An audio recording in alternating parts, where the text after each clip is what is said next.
Shalom की आवाज के बदले की आग साफ समझ आ रही थी, मगर उसमें एक अजीब सी घबराहट भी थी। छोटू के ताबड़तोड़ हमलों ने खूनी शाक टोली के इस योद्धा को बुरी तरह जख्मी कर दिया था। छोटू दूर से शालोम को जाते हुए देखने लगा, जिसके बाद उसने बिजली राजा की छड़ी पर अपनी पकड़ ढीली करनी शुरू की। अगर छोटू ने बिजलियों के हमले में धीरे से प्राचीन निशान की बिजली नहीं इस्तेमाल की होती तो शायद वो कभी उस अजीबोगरीब खास तकनीक का तोड़ नहीं निकाल पाता। इतने में छोटू ने आसपास इकट्ठा होते योद्धाओं को देखा और चेहरे पर एक मुस्कुराहट के साथ पूछा, क्या कोई और है जो मुझसे लड़ना चाहेगा? छोटू के सवाल पर नीचे मौजूद हर कोई एक दूसरे को देखने लगा, मगर किसी की भी हिम्मत नहीं हुई आगे आकर उससे लड़ने की। इतने में कियानी ने भी हंसते हुए कहा, तुम जीत गए ध्रुव, इस पहाड़ी की सील के हकदार तुम ही हो। इस पर छोटू ने मुस्कुराते हुए अपना सिर हिलाया। 9 पहाड़ियां थीं जो एक जितनी ही ऊंची थीं, लेकिन सभी के बीच में बनी थी सबसे ऊंची पहाड़ी, जिसका नाम था प्रज्वल पहाड़ी। कुछ पलों बाद बादल बिखरते दिखाई देने लगे, जिसमें बाकी पहाड़ों पर खड़े लोगों को देखना काफी आसान हो गया। सभी की शक्तियां काफी ज्यादा थीं, पर छोटू ने मुट्ठी बंद करते हुए थोड़ा परेशान होना शुरू किया। मेरी किस्मत भी ऐसी की सबसे पहले मुझे बागरा ही दिखाई दिया, और उसके बगल वाली पहाड़ी पर जो है वो शायद यकार है। यकार को देखते वक्त छोटू के चेहरे पर हल्की हैरानी थी। दरअसल वो काले कपड़े पहने हुए था, मगर उसका चेहरा ढेर सारी पट्टियों से ढका था, इसलिए कोई भी उसके चेहरे को नहीं देख पा रहा था। छोटू गौर से उन दोनों को देखता रहा, जिसके बाद उसने आ भरते हुए कहा, खैर अब जो कि ये दोनों यहाँ आई गए हैं तो तैयारी करते हैं इस जंग की, इंसानों और शैतानों के बीच की ये जंग। दोनों को देखकर छोटू ने एक बार फिर अपनी नजरें घुमाई और उसे पास की 2 पहाड़ियों पर 2 पहचाने चेहरे नजर आए। इन दोनों में से एक थी लाल कपड़े पहनी जिनाया और नीले कपड़े पहना पहाड़ी राजकुमार अफान। कुछ ही पलों में छोटू को 4 और पहाड़ दिखाई देने लगे, जिसमें उसे ताबीश दिख रहा था और 3 ऐसे लोग जिनके बारे में वो कुछ ज्यादा नहीं जानता था। उन्हें देखकर छोटू इतना समझ गया कि वो तीनों सभी को हैरान करने वाले योद्धा थे। दूसरी तरफ जिनाया और अफान ने भी अपनी नजरें घुमाते वक्त सबसे पहले छोटू को देखा, जिसके बाद उनकी नजर बागरा और यकार पर पड़ी। मगर एक पहाड़ी अभी भी कोहरे से ढकी हुई थी, जिसे देखते वक्त छोटू को बड़ी ही पहचानी शक्तियां महसूस हुई। धीरे धीरे उसे देखने लगा कि वहां एक बच्ची खड़ी थी, जिसके हाथों में एक बहुत बड़ी ढाल थी। ये बच्ची थी इकरा, जो चेहरे पर बेइंतहा खुशी के साथ छोटू की तरफ ही देख रही थी।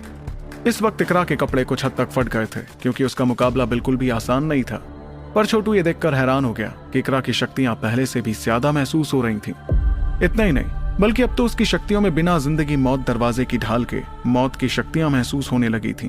इस एहसास के चलते छोटू ने हैरत भरी आवाज में कहा, इसका मतलब इकरा महाप्राण बन गई है। बाप रे बाप, ये लड़की तो मुझे हैरान करने से थकती नहीं। एक पल की हैरानी के बाद छोटू के चेहरे पर भी खुशी नजर आने लगी। उसके दिल में इकरा को लेकर जो फिक्र थी वो अब गायब हो चुकी थी, क्योंकि इकरा इतनी ताकतवर जो हो गई थी। मगर अपनी खुशी पर काबू करते हुए उसने एक दफा यकार और बागरा की तरफ देखना शुरू किया और धीमी आवाज में कहा, अभी तक तो हम शुरुआती चुनौतियों से निपट रहे थे, लेकिन अब होगा असली बिजली धार मुकाबला शुरू। ये सब उस आईने के अंदर हो रहा था, और आईने के बाहर मौजूद लोग छोटी छोटी रोशनियों को उस आईने में देख पा रहे थे। ये रोशनियां 10 पहाड़ों के ऊपर मौजूद थी, और उनकी शक्तियां और काबिलियत सच में लाजवाब थी। सभी जानते थे कि वो मुकाम हासिल करना सिर्फ किस्मत का खेल नहीं था। वहीं इन लोगों के बारे में जानकर शहर में मौजूद लोग एक दूसरे से बातें करने लगे। इन लोगों के बीच थी लीना, जिसने चेहरे पर खुशी के साथ कहा, कमाल कर दिया, ध्रुव भैया और इकरा दोनों ही अगले राउंड में जाने के काबिल हो गए हैं। वहीं उसके पास खड़ी मेनका भी मुस्कुराने लगी। उनकी नजर में इकरा के लिए वहां तक पहुंचना थोड़ा हैरान कर देने वाला था। आखिर वो उसे अच्छी तरह से जानते जो नहीं थे, पर मेनका की आंखों में हल्की फिक्र थी, क्योंकि उसे पता था कि असली खतरनाक मुकाबला अब शुरू होने वाला था। तभी प्रज्वल दल के लीडर मेलुहा ने आईने में देखकर कुछ महसूस करते हुए कहा, ये लोग पहाड़ियों पर पहुंच ही गए। बागरा और यकार, मुझे इनके अंदर अंधेरे की शक्तियां महसूस हो रही हैं। इसका मतलब ये जरूर अंधेरे के गुलामों से जुड़े हुए हैं। मेलुहा की आंखों में एक अजीब नाराजगी दिख रही थी। जाहिर सी बात थी कि क्योंकि वो खास आईना प्रज्वल दल का था, इसलिए मेलुहा उसके अंदर की आहट अच्छी तरह महसूस कर सकता था। ऊपर से प्राचीन निशान की मदद से वो बैठे बैठे यकार और बागरा की शक्तियों का पता लगा पाया।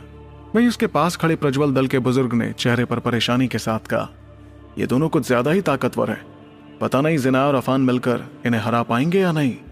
इस पर मेलुहा ने एक नजर सबसे ऊंची पहाड़ी की तरफ देखा और भारी आवाज में कहा, हमें जिन अंधेरे के गुलामों के आने का इंतजार है वो अभी तक कहीं भी दिखाई नहीं दे रहे हैं। अगर उन्हें गलती से भी पता चल गया कि प्रज्वल पहाड़ी पर रखा प्राचीन निशान असल में प्राचीन निशान का सिर्फ एक छोटा अंश है, तो शायद हमारी ये कोशिश पूरी तरह नाकाम हो जाएगी। तब तो आगे जाकर इन गुलामों को बाहर लाना और भी मुश्किल हो जाएगा। इसलिए हम तो अब सिर्फ ये उम्मीद कर सकते हैं कि जिना और अफान यकार और बागरा को हराने में कामयाब हो जाएं। तभी लाल कपड़ों वाले बुजुर्ग ने कुछ सोचकर हल्की फिक्र के साथ कहा, वैसे लीडर, चिंगार जी और बाकी लोग कब तक आने वाले हैं? क्योंकि अगर अंधेरे के गुलाम यहाँ आ भी गए तो कोई भी नहीं जानता कि वो कितने ताकतवर होंगे, लेकिन प्राचीन निशान के झांसे में आकर तो जरूर कोई खास अंधेरे का गुलाम ही यहाँ आएगा। ऐसे शैतान का सामना करने में तो हमारे प्रज्वल दल को भी बहुत मुश्किल होगी। बुजुर्ग के सवाल पर मेलुहा ने धीमी आवाज में कहा, आप इस बात की फिक्र मत कीजिए। जैसे ही अंधेरे के गुलाम यहाँ आ जाएंगे, चिंगार और बाकी लोग भी आ जाएंगे। लेकिन अगर वो गुलाम यहाँ नहीं आए तो चिंगार और बाकी सभी भी नहीं आएंगे। फिलहाल सबसे जरूरी चीज है अपनी सोच के हिसाब से सब कुछ करना। अगर हम बिजलीधार प्राचीन निशान को यकार और बागरा के हाथों में पड़ने नहीं देते हैं, तब तो अंधेरे में छुपे गुलामों को बाहर आना ही पड़ेगा वो प्राचीन निशान हासिल करने के लिए। ये बात समझते हुए लाल कपड़ों वाला वो बुजुर्ग अपना सिर हिलाने लगा। देखते हुए मेलुहा ने आभर कर कहा, उम्मीद करता हूं कि ऐसी नौबत ना आए कि ध्रुव को कुछ करना पड़े। आखिर जिना और अफान इतने ताकतवर जो हैं। लेकिन अगर ऊपर वाले ने कुछ और ही चाहा तो शायद हमें इस लड़के ध्रुव से ही सारी उम्मीद लगानी पड़ेगी। दूसरी ओर आईने की दुनिया के अंदर 10 पहाड़ियां अच्छी तरह दिखाई देने लगी थी। इन पहाड़ियों में मौजूद लोग बीच में बने प्रज्वल पहाड़ के शिखर की ओर देखते जा रहे थे। आखिर उनके और बिजलीधार प्राचीन निशान के बीच बस एक चुनौती बाकी थी। इस दौरान एक पहाड़ी पर खड़े बागरा ने अपनी नजर प्रज्वल पहाड़ी से अलग करते हुए मुस्कुरा कर कहा, मेरे लिए ये एक फक्र की बात है कि मेरा सामना दैत्यों के सागर की नई पीढ़ी के इतने होनहार और काबिल योद्धाओं से हो रहा है। मैंने बहुत वक्त से बिजलीधार प्राचीन निशान को हासिल करने की चाहत अपने दिल में रखी है, इसलिए मैं इसे कैसे भी करके हासिल करना चाहता हूं। उम्मीद करता हूं कि तुम सभी मेरी राह में आने की कोशिश नहीं करोगे। एक झटके में उसका शरीर वहां से गायब हो गया और वो तेज रफ्तार में प्रज्वल पहाड़ के शिखर पर जाता दिखाई दिया। लेकिन उसके इस तरह जाने पर 3 अनजान योद्धाओं में से एक उसके ठीक पीछे गया और चिल्लाते हुए कहा, तुमने क्या हमें बेवकूफ और नकारा समझा हुआ है? आखिर तुम आए कहां से हो? ये सोचने की गलती हरगिज मत करना कि ये बिजलीधार प्राचीन निशान तुम्हारा हो जाएगा।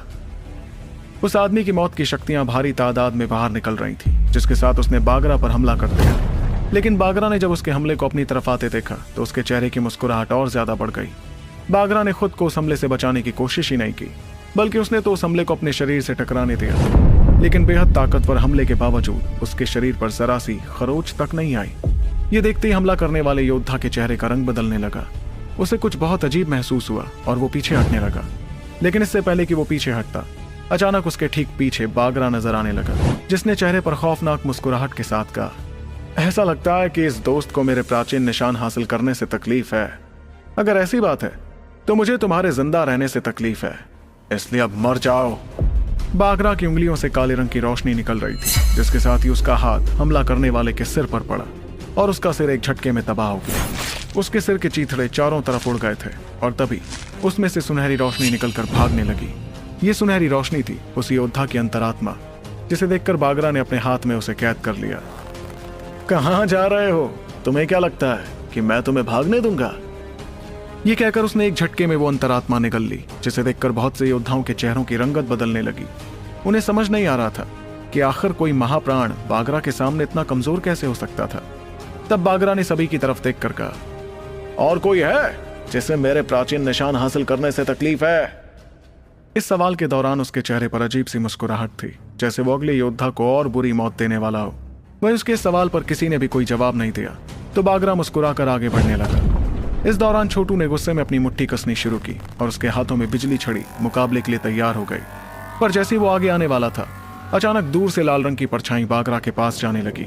ये परछाई थी जिनाया की, जिसने अपने शरीर से ढेर सारी शक्तियां निकालते हुए आंखों में बेरहमी के साथ बागरा की तरफ देखा। ऐसा करते ही जिनाया तेज आवाज में चिल्लाई, यह इलाका प्रज्वल दल का है, इसलिए मीरांश दल के योद्धा यहाँ आकर अपनी मनमानी नहीं कर सकते। बाहर खड़े अनगिनत लोगों ने देखा कि किस तरह जिनाया खुद आगे आ गई थी बागरा जैसे खतरनाक शैतान से टकराने के लिए। इतने में बागरा ने भी गौर से जिनाया की तरफ देखा और चेहरे पर अजीब सी मुस्कुराहट के साथ कहा, तुम्हारी खूबसूरती तो सच में किसी को जलाकर राख में बदल दे, और तुम्हारी हिम्मत किसी आदमी से कम नहीं। मजा आएगा तुम्हारे साथ मुकाबला करने में। बागरा अच्छी तरह से जानता था कि जिनाया कितनी ताकतवर थी।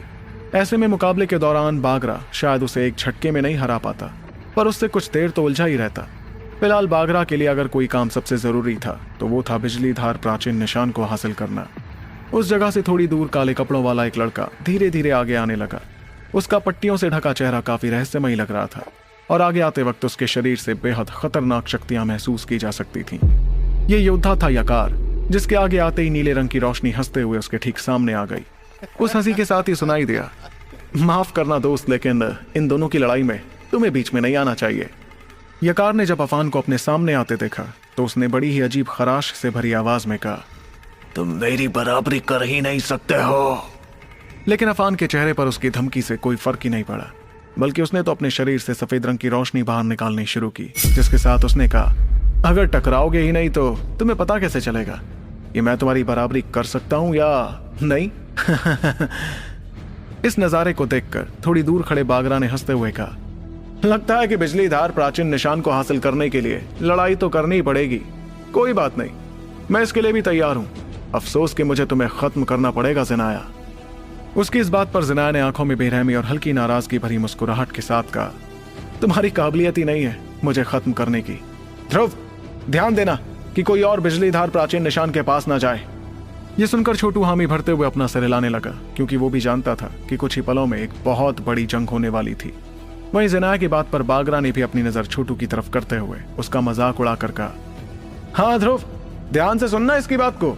वैसे भी हमेशा तुम लड़कियों के पीछे ही तो छुपे रहते हो, इसलिए इस बार भी ऐसा करने में तुम्हें कोई हर्ष तो बिल्कुल नहीं होगा। सच कहूं तो मुझे थोड़ा बुरा तो लगता है, क्योंकि अगर तुम मुकाबले में आते तो तुम्हें खत्म करने में और भी ज्यादा मजा आता। लेकिन छोटू ने तो इस तरह अपनी नजरें झुकाई जैसे उसने बागरा की बात सुनी ही नहीं, बल्कि वो तो धीरे से नीचे बैठ गया और अपने शरीर की शक्तियों को बाहर निकालने लगा। जाहिर सी बात थी कि वो अपनी शक्तियों को पूरी तरह भरना चाहता था। ये देखकर बागरा उससे कुछ कहने ही वाला था। बागरा ने तुरंत अपनी मुट्ठी कसते हुए काले रंग की शक्तियां बाहर निकाली, जिससे उसने ज़नाया के हमले का सामना किया। ऐसा करते हुए उसने कहा, अगर मैं तुमसे मुकाबला ना कर पीछे हट जाऊं तो मेरे और इस कायर ध्रुव में क्या फर्क रह जाएगा। वैसे अगर तुम वाकई मुझसे लड़ना चाहती हो तो तुम्हें इससे बेहतर हमले इस्तेमाल करने पड़ेंगे। कहीं ऐसा ना हो कि मुझे हल्के में लेना तुम्हें भारी पड़ जाए। बागरा की आंखों में बेरहमी बरकरार थी कि तभी ज़नाया ने ढेर सारी लाल रंग की शक्तियां बाहर निकालनी शुरू की। वो शक्तियां बाहर आकर आग से बनी एक पंछी में बदल गईं, जिसकी चीख पूरे इलाके में गूंजने लगी। देखते ही देखते उस पंछी ने लाल रंग की रोशनी बाहर निकाली, जो इकट्ठा होते हुए एक बहुत बड़े लाल रंग के चांद में बदल गई।